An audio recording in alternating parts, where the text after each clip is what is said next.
আসসালামু আলাইকুম বন্ধুরা, কেমন আছেন সবাই? দেশ এবং দেশের বাইরে যে যেখান থেকে এই মুহূর্তে আমাদের আজকের এই প্রোগ্রাম দেখছেন সকলকে স্বাগত জানাচ্ছি। দর্শক বন্ধুরা, একটি মনোরম পরিবেশে দাঁড়িয়ে এই মুহূর্তে আমরা কথা বলছি। আজকে চলে এসেছি নেত্রকোনা জেলার মদন উপজেলায়। দর্শক বন্ধুরা, এটি কুটিরিকোনা গ্রাম। এই গ্রামে একজন উদ্যমী উদ্যোক্তা আব্দুল কাদের ভাই, তার হাঁসের খামারের নাম হচ্ছে জনতা হাঁসের খামার অ্যান্ড হ্যাচারি। এই খামারে তারা বড় হাঁস লালন পালন করেন, বাচ্চা ফুটান, বাচ্চাগুলো সারা দেশে সরবরাহ করেন। দর্শক বন্ধুরা, যারা 4 মাসের হাঁস ক্রয় করে লালন পালন করতে চান তাদের জন্য আজকের এই ভিডিওটি গুরুত্বপূর্ণ হবে। এখানে দেখতে পাচ্ছেন এই হাঁসগুলো ডিম উপযোগী হয়েছে। এগুলো নিয়ে অনেকে লালন পালন করতেছে, অনেকে লালন পালন করতে চায়। এ সম্পর্কিত কিছু গুরুত্বপূর্ণ টিপস আপনাদেরকে আজকে দেওয়ার চেষ্টা করব। আমরা কথা বলবো আব্দুল কাদের ভাইয়ের সাথে, জানার চেষ্টা করব এই হাঁসগুলো সম্পর্কে। চলুন শুরু করা যাক।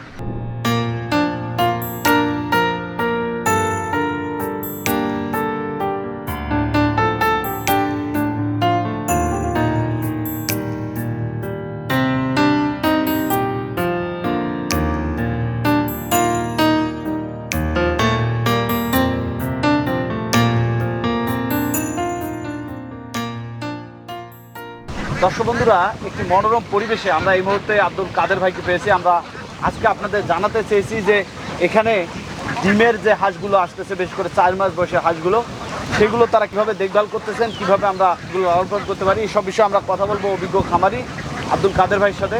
আসসালামু আলাইকুম। ওয়ালাইকুম সালাম। কেমন আছেন? জি আলহামদুলিল্লাহ ভালো আছি, আপনি কেমন আছেন? আলহামদুলিল্লাহ খুবই ভালো আছি। আপনাদের এলাকায় এসে খুবই ভালো লাগলো। একবার হাওড়া এলাকা, খুবই একটা মনোরম পরিবেশে আমরা দাঁড়িয়ে কথা বলছি। এখানে তো অনেক হাঁস দেখতে পাচ্ছি। শুরুতে একটু আপনার সাথে আমরা পরিচয় হতে চাই। সুপ্রিয় দর্শক, আমার নাম হয়েছে আব্দুল কাদের। আমার জনতা হাঁসের খামার অ্যান্ড হ্যাচারি, নেত্রকোনা জেলা, মদন উপজেলা, কুটিরিকোনা গ্রাম। বড় হাঁস সম্পর্কে একটু দর্শকদের জানাতে চাচ্ছিলাম। এখানে অনেক ধরনের হাঁস আমরা দেখেছি। এগুলো হাঁসকে খাবার দিলেন একটু আগে দেখলাম। এগুলো কোন বয়সের হাঁস? এগুলোর হাঁসের বয়স হচ্ছে আপনার 4 মাস। প্রান্তিক খামারিদের জন্য এগুলো তৈরি করা। তাহলে এটা 4 মাস প্লাস হয়েছে, তাই না? জি জি জি। ছোট থেকে এগুলোকে কিভাবে লালন পালন করা হলো? ছোট থেকে এগুলারে আপনার লালন পালন করা হলো একেবারে প্রাথমিক। তো এটার আমরা ব্রোডিং করলাম। ব্রোডিং করার পরে তো এটারে আমরা 1 মাস পরে আবার মাঠে ছাড়লাম। মাঠ থেকে, কারণ আমাদের এদিকে দেখেন হাওর কিন্তু অনেক বড়, তো এখন কিন্তু আবার পানি চলে আসছে। সেই বিধায় এই হাঁসগুলোকে কিন্তু এখন আবার চতুর্দিকে নেট দিয়ে বেঁধে দেওয়া আছে। তো এটারে আমি সময় মতো ভ্যাকসিন করলাম, সময় মতো ট্রিটমেন্ট নিয়ে এ পর্যন্ত আমি নিয়ে আসলাম। তো এটার ডিম আসতে গেলে মিনিমাম 20-25 1 মাস সময় লাগবে আনুমানিক, এরকম। আরো 1 মাস? এটা হচ্ছে ডিমের মুখোমুখি যে হাঁসটা, এটা 4টে ভ্যাকসিন কমপ্লিট এবং কৃমির ওষুধ খাওয়ানো। কি কি ভ্যাকসিন করানো আছে? ডাক ফ্লে 2টা, ডাক কলেরা 2টা। প্রত্যেকটারে বুস্টার ডোজ করা আছে, তাই না? জি জি জি। এই হাঁসগুলোতে কি আরো কোনো ভ্যাকসিন করাতে হবে? না, এখন আর কোনো ভ্যাকসিন করাইতে হবে না। এটা কৃমির ওষুধ সহকারে খাওয়ানো আছে। এখন যে কোনো খামারি ওই হাঁসটা নেয়, কোনো তার টেনশন নাই ইনশাল্লাহ। কারণ হচ্ছে ওটার মনে করেন যে একটা দুশ্চিন্তা ছিল, এটা কিন্তু বর্তমানে নাই। ওটা যেই নেয় শুধু খাবার দিবে, এই 15-20 দিনের ভিতরে আশা করি যে ডিম আসবে ইনশাল্লাহ। এটা কি উদ্দেশ্যে আপনারা লালন পালন করেন? এটা উদ্দেশ্য তো প্রত্যেক খামারিদের জন্য, যাতে আমরা যেমন আমাদের 64 জেলার মাধ্যমেই কিন্তু এখন এমন কোনো জেলা বাকি নাই যে আমাদের হাঁস যায় না। সেক্ষেত্রে যারা হাঁসের খামার করে বা নতুন উদ্যোক্তা তাদের জন্য এই হাঁসটা প্রস্তুত করা হয়েছে, মানে যাতে করে এটা নিয়ে তারা লালন পালন করে লাভবান হতে পারে, তাই জি না? জি জি। তো এখন তো 4 মাস আসছে, আর কিছুদিন পরে ডিম চলে আসবে। এদেরকে ভ্যাকসিনের বিষয়টা বলছেন, কি খাওয়াইছিলেন এখানে? খাবার ছিল ওদেরকে, শুরুটা তো স্টার্টার দিয়ে শুরু করছি। 1 সপ্তাহ স্টার্টার খাওয়াইছি, 1 সপ্তাহ পর আবার বড় সাইজ যে খাবারটা এটা খাওয়াইছি।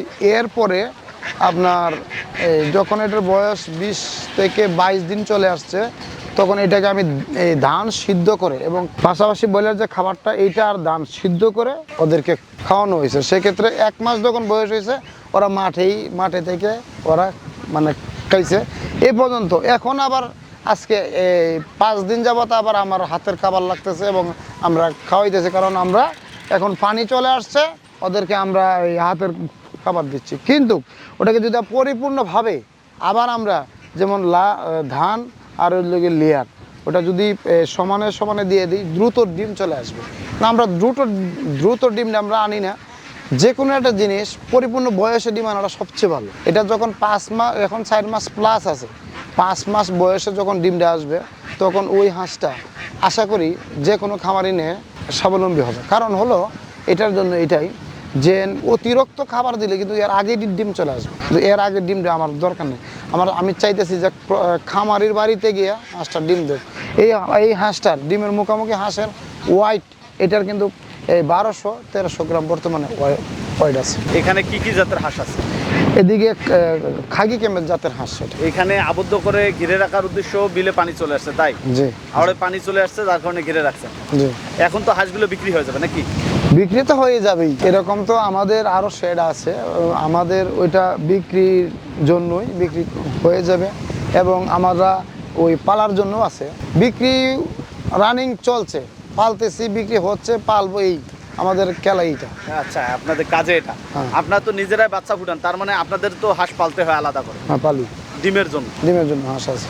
যেহেতু ডিমের হাঁস আপনারা নিজেরা পালন করেন, একটা পূর্বের অভিজ্ঞতা রয়েছে, ভ্যাকসিনের বিষয়টা বলছেন, খাবারের বিষয়টা বলছেন, এইসব হাঁস পালনে আর কোনো সমস্যা সুবিধা অসুবিধা রয়েছে কি? হ্যাঁ সুবিধা অসুবিধা আছে, যেমন একটা আপনি একজন নতুন খামারি হাঁস নিল, হাঁস নেওয়ার পরে ডিমটা পরিপূর্ণভাবে ধরেন পাইতেছে, হঠাৎ করে ওনার 90% ছিল, কথার কথা 95% ছিল, 80-85 ছিল, হঠাৎ করে চলে আসে 50%, 40%, 45%, তখন ওনার করণীয় কি? যেমন ওয়েদারের অবস্থা কিন্তু বর্তমান এই যমুনায় অনেক হট, তো অনেক হট থাকার কারণেও কিন্তু অনেক সময় যে আমাদের ডিমগুলা একটু কমে আসছে। আর আবার যে নিয়মিতভাবে হাঁসগুলার যদি সঠিক টাইমে খাবার না দেওয়া হয়, সঠিক টাইমে যদি হাঁসের কেয়াল করা না হয়, তখন কিন্তু আবার হাঁসের ডিমের মানে কম বেশ হতে পারে। তো সব কিছুই একটা রুটিন থাকলে ভালো। আপনারা তো দীর্ঘদিন হাঁস পালনে আছেন, কত জি। বছর হলো আপনার হাঁসের জগতে? আমাদের 1990 সাল থেকে স্থাপিত, আমার বড় ভাই করতো, এখন বর্তমানে আমি আছি।